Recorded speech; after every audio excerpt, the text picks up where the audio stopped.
A'udzubillahiminasyaitonirrajim. Bismillahirrahmanirrahim. An Umar ibn Khattab radhiyallahu anhu qala sami'tu Rasulillah sallallahu alaihi wasallam yaqul innamal a'malu binniyati wa innama likul amro'i ma nawa. Faman kanat hijratuhu ila dunya yusibuha au ilam ra'atin yankihuha fajratuhu ila ma hajara ilaihi.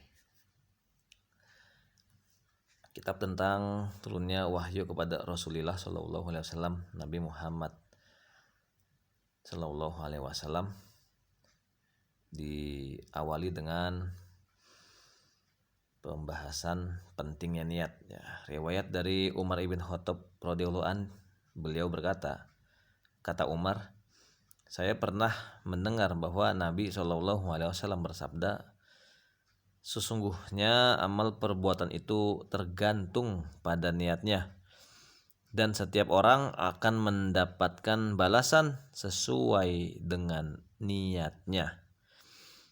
Siapa orang berhijrah dengan niat untuk kepentingan duniawi atau untuk mencari perempuan yang akan dikawininnya, maka balasan hijrahnya sesuai dengan niatnya. Berikutnya diriwayatkan dari Aisyah radhiyallahu anha bahwa Al Harits ibn Hisham pernah bertanya kepada Nabi Muhammad SAW,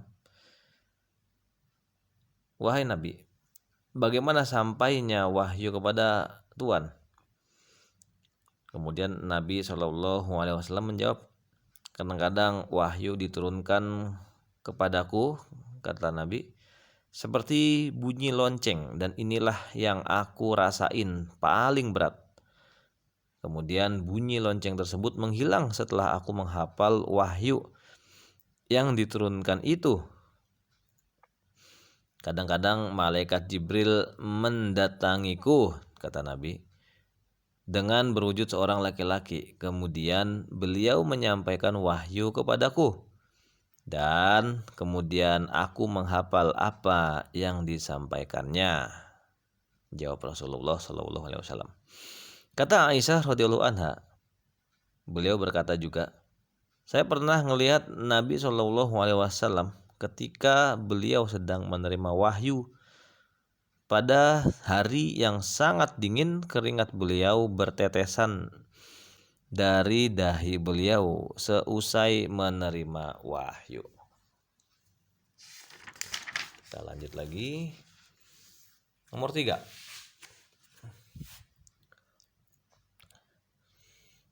Diriwayatkan dari Aisyah radhiyallahu anha ummul mukminin, beliau berkata, awal mula wahyu yang diturunkan kepada Rasulullah Shallallahu Alaihi Wasallam yaitu berupa mimpi yang benar. Ketika itu Nabi Shallallahu Alaihi Wasallam mendapatkan mimpi yang benar tersebut seterang cahaya pagi. Kemudian beliau senang berkholwat. Berkholwat itu artinya menyepi untuk beribadah hanya kepada Allah.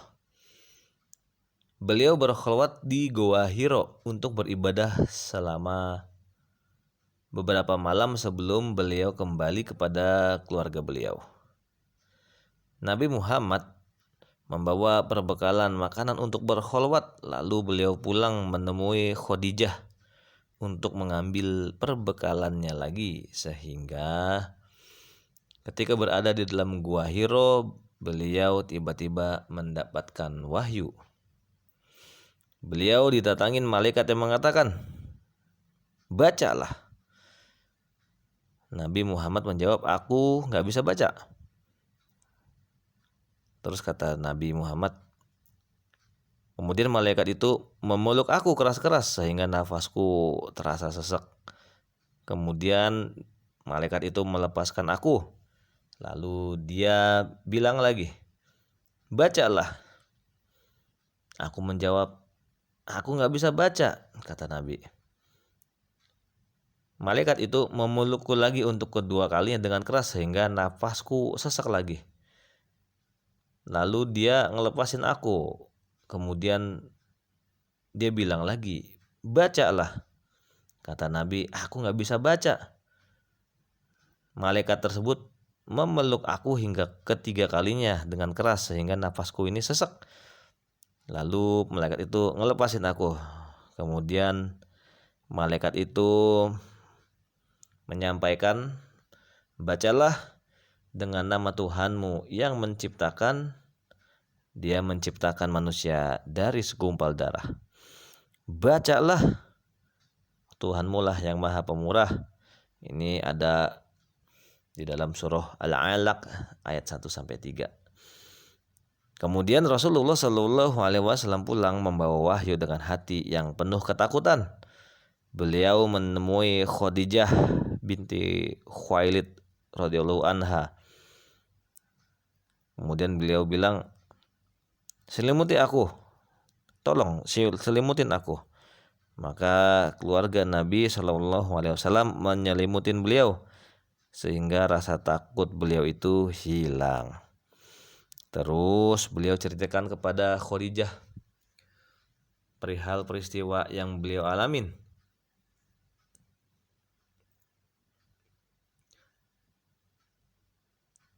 Kata beliau, aku takut akan terjadi sesuatu pada diriku. Kata Nabi.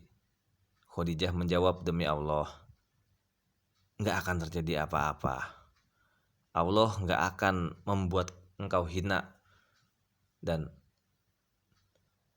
karena engkau selalu menyambung sanak kerabat, menyambung tali silaturahim, selalu menolong fakir miskin, menghormatin tamu, dan selalu membantu orang-orang yang tertimpa musibah. Begitu jawabnya Khadijah radhiyallahu anha. Kemudian Khadijah mengajak Nabi SAW pergi untuk menemui Waraqah ibn Naufal ibn Asad ibn Abdul Uzza, masih saudara sepupu Khadijah.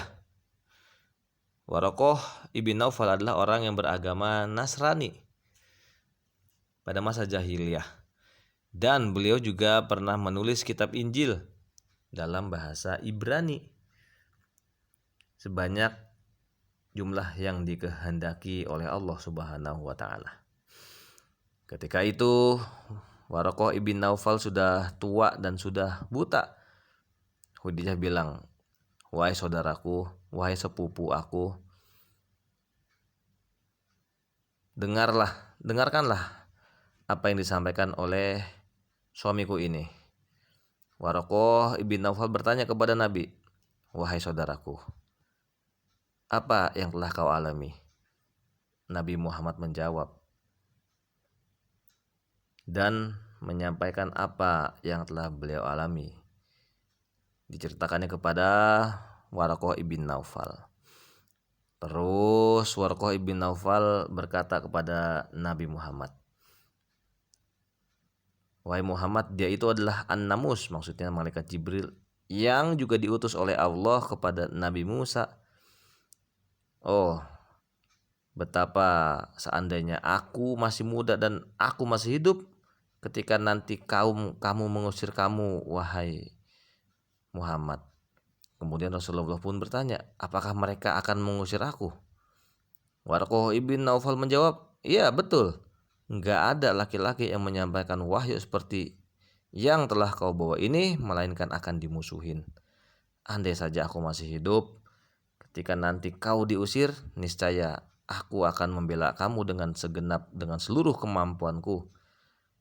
Tetapi memang tak lama kemudian, dalam cerita ini ya, ucapan Waraqah bin Naufal terbukti karena sudah tertulis berita dari langit ya, bahwa akan ada nabi terakhir, cirinya begini. Dan setelah bertamunya Nabi Muhammad SAW, Waraqah ibn Naufal wafat dan wahyu dari langit belum turun untuk beberapa waktu, lumayan lama. Menurut riwayat ada sekitar beberapa bulan ya. sehingga turunlah surah Ad-Duha. Nah, ini kajian dari Khalid Basalamah Ustadz kita. Baik, mudah-mudahan bermanfaat. Barakallahu li wa lakum fil Qur'anil azim wa nafa'ani wa iyyakum bima fihi minal ayati wa dzikril hakim. Aku qouli hadza tilawatahu wa astaghfiruhu innahu huwal ghafurur rahim. Subhanaka Allahumma wa bihamdika asyhadu an la ilaha illa anta ya Allah astaghfiruka ya Allah wa atubu ilaik.